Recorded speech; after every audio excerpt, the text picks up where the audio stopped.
ታሪካችንን አናቅም በስልምና ያለን ክብር እኔ በውጭም ነው ማሳለፈው በብዛት የምንሰራውም ጥናትና ምርምር ነው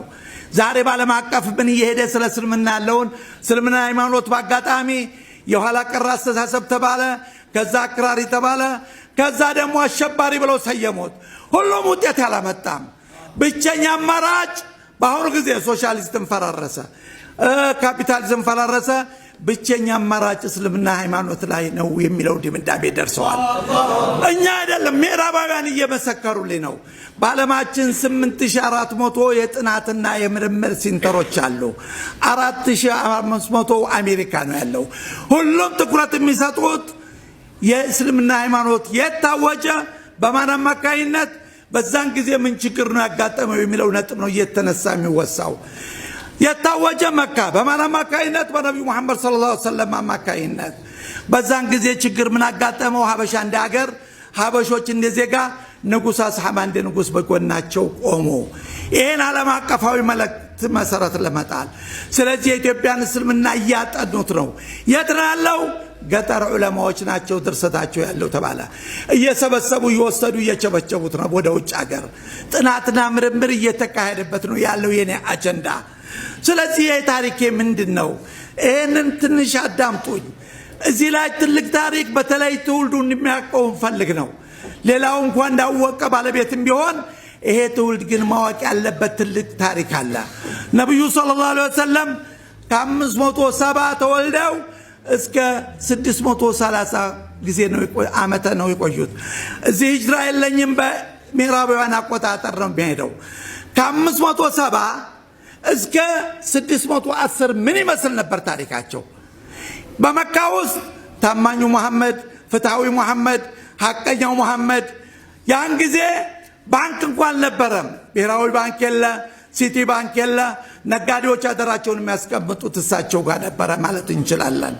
ስለዚህ ታማኙ መሐመድ ነበር ስማቸው መጠሪያቸው እስከ 40 ዓመት ድረስ ምንም ችግር አልነበረባቸው ያን ጊዜ ነብዩ ሰለላሁ ዐለይሂ ወሰለም እንደ መጨረሻው መልእክተኛቸው ከሳቸው በፊት 124000 ነቢያቶች ተልከዋል 313 ረሱሎች ተልከዋል ሁሉም በክልላዊ በብሔራዊ የታሰሩ ነበሩ የሳቸው ግን የመጨረሻው ነብይና ኻተመተል አንቢያ ወሰይደል ሙርሰሊን ስለሆኑ አላህ Subhanahu Wa Ta'ala ያለፈውንም የነበረውንም የመጪውንም አስተምሯቸዋል ለዚህ ብሎ ማንጥቋን الهዋ إن هو إلا وحي يوحى ከ570 እስከ 500 እስከ 610 የኔ የሀበሻ ታሪክ ምን ይመስል ነበር ነብዩ ሰለላሁ ዐለይሂ ወሰለም ወضحى والليل ዓለም የጀደከ የቲመን ፈወጀርከ ضلن فهدا በዛን ጊዜ ማናት በጎናቸው ቁማ የምታጠባ የምታዝል የምታቀፍ የምታጓርስ ማን ነበረች ያጭቁ ሀበሻዊቷ በቤት ኡሙ አይመን በረከል ሐበሽያ ናት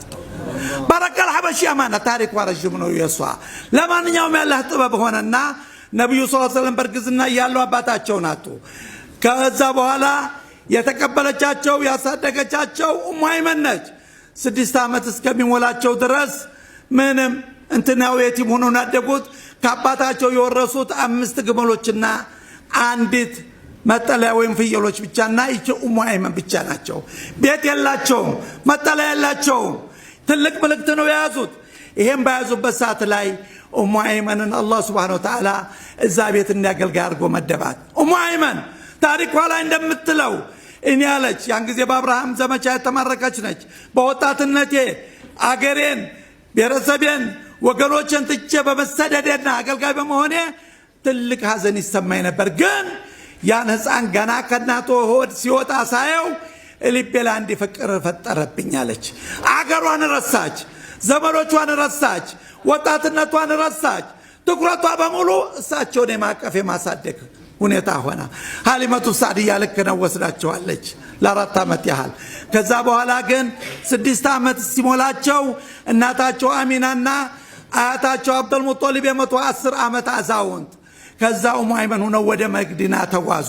ያባታቸውን ዘመዶች አልነጃር ለመጎብኘት መዲና ደርሰው ሲመለሱ አንድ ወር ቆይተው አቡዋ የምትባል በረሃ ቦታ ላይ ድንገት የናት ህልፈት መጣ አላህ ያሳያችሁ 110 ዓመት እድሜ ያለው አዛውንት ምን አቅም አለው ብቸኛ ያችን ጉድጓድ ቆፍራ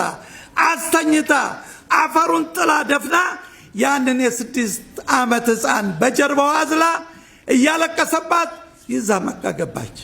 ከዛ በኋላ አያታቸው ጋር ሄደው ተጠለሉ አብዱል ሙጠሊብ ጋር 8 ዓመት ከሁለት ወር ሲሆናቸው ደግሞ የአያት ልፈት መጣ። ወደ አጎታቸው አቡ ጣሊብ ተሸጋገሩ። አብራ ተሸጋገረች፣ አልቀረችም እሷም። ከዛ በኋላ አብራ አስታደግ 25 ዓመት እድሜ ሲሞላቸው ከዲጃን አገቡ። ከዲጃን ሲያገቡ ያ ኡሚ አጋጣሚ የሚጠሯት እሳቸውም ያ ኡሚ ነበር። ለምን ኡሙ አይመን ኡሚ ባዲ ኡሚ ወበቂየት አህሊ ነው። ጤን ያሉት ራሱን የቻለ ታሪክ አለበት። ስለዚህ ያ ኡሚ እኔ ትልቅ ሆንኩ አገባው፣ አንቺ ደግሞ ባክሽ አግቢ እስኪ ድልሽ ሞክሪ ያሏት። ካልክ ልጄ መሐመድ አለ። ልጄ መሐመድ ነበር የምትላቸው። ከዛ በኋላ ሻለች ለዑበይድ ዳሯት። አይመን ተወለደ። አልሰለም ነበር ተለያዩ። ከዛ በኋላ የጀነት ሴት የሚያገባ ብለው ሲሉ ዘይድ ብን ሐሪሳ ሒቡ ረሱላላህ እሱ አገባት። ኡሳማ ብን ዘይድ ተወለደ ሒቡ ረሱላላህ። ከዛ በኋላ የ625 ላይ ነበር የተከሰተው። እንግዲህ ነብዩ 25 ዓመት ሞልቷቸው ማለት ነው።